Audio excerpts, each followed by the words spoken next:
आज सकाळपासून एक व्हिडिओ खूप व्हायरल होतो करमाळ्याच्या DYSPचा। एका कार्यकर्त्याने दादांना तिकडनं फोन लावून दिला आणि दादा त्यांच्याशी बोलताना डेअरिंग वगैरे असे शब्द वापरले दादांनी।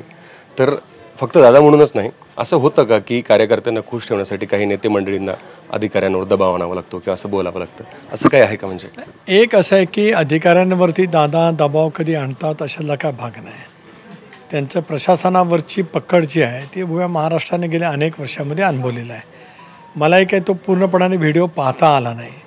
अनेक वेळेला घडत असतं, तर मी सार्वजनिक जीवनामध्ये आहे की एखादा कार्यकर्ता उत्साहाने किंवा त्या प्रकरणाचं गांभीर्य लक्षामध्ये घेत थेट आम्हाला फोन लावत असतो।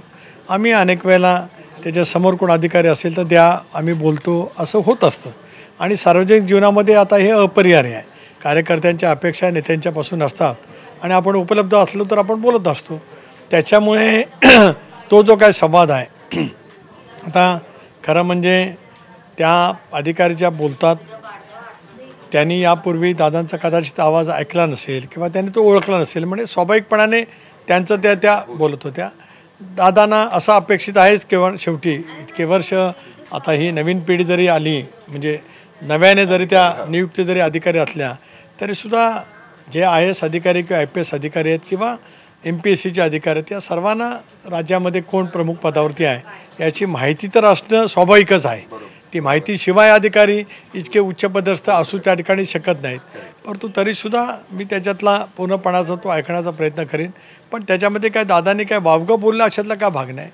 त्यांच्या शैलीमध्ये ज्यावेळेला काही प्रश्नोत्तरं होत असतात त्यावेळेला त्याच्याबद्दलचं एक ती प्रतिक्रिया किंवा तो नेमका तो व्हिडिओ त्याच पद्धतीने एक आता मुद्दामून व्हायरल करण्याचा या व्हिडिओ तुम्ही आता जे म्हणताय ते मुद्दामून व्हायरल केल्याचा प्रयत्न केला जातो की काय, असं काय तुम्हाला वाटतं का की हा व्हिडिओ मुद्दामून व्हायरल केला जातो आणि त्यामुळे दादाची ही प्रतिमा थोडीशी? आता एक असं आहे की रोखठोक बोलणं, प्रशासनाच्याकडे बोलत असतानाच जनतेला त्या ठिकाणी न्याय ताबडतोब मिळणं ही दादांच्या कामाची खासियत आहे। आणि गैरवाजवी कामामध्ये दादा कधी बोलतच नाहीत।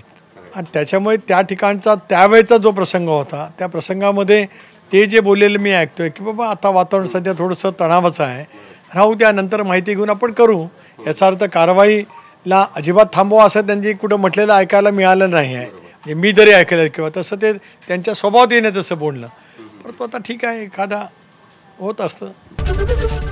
ABP माझा, उघडा डोळे बघा नीट।